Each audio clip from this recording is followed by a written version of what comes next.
So for her, you know, if she's not hiking with you and you love to hike, well, that's going to create tension and friction in the relationship. So it's not the hiking part per se, it's the doing things together. So whatever your interest may be, I just said hiking because that's one of my big interests. I like walking, you know, 2 or 3 times a day sometimes.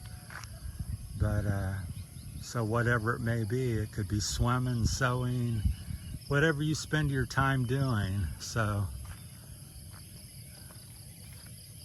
and a lot of people go, oh, well, I cook and clean. I go, well, that's okay, but that's normally something people don't do together. But again, if that's your main interest and somebody else likes to, you know, go to resorts and do this and that, well, it's going to be an incompatibility issue down the road once the cuteness and the newness of the relationship, because a lot of people just look at I'm in love and it's exciting, she's pretty, he's handsome, he's got money,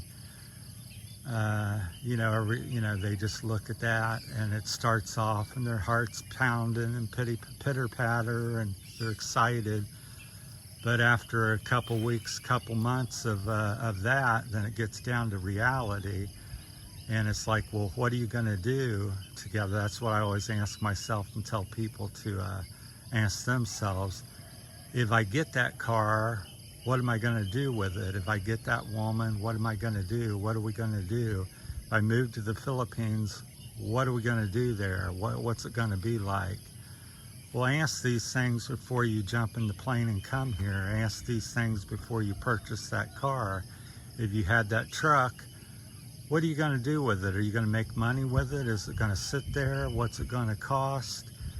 You know, what are you going to do with it? So I think that's a big thing that people need to ask themselves. If I had this person or moved here or did that, what am I going to do? And then, you know, think about that and write that down. And if you, once you think about it, then you can act on it. But a lot of people just go do, and then they get home, well, what am I going to do with that truck now? I got a big payment of, you know, 5,000 pesos a month or 10,000, and what am I going to do with it? I don't have the money. I don't have job. I don't have work. What am I going to do? Well, it's too late because you already purchased it. So keep these things in mind. Happy Sunday to everybody. We'll cut this one off. So if you got any things you'd like to add or disagree or agree with, feel free to leave the comments below, and we'll talk to you later. Thanks for watching.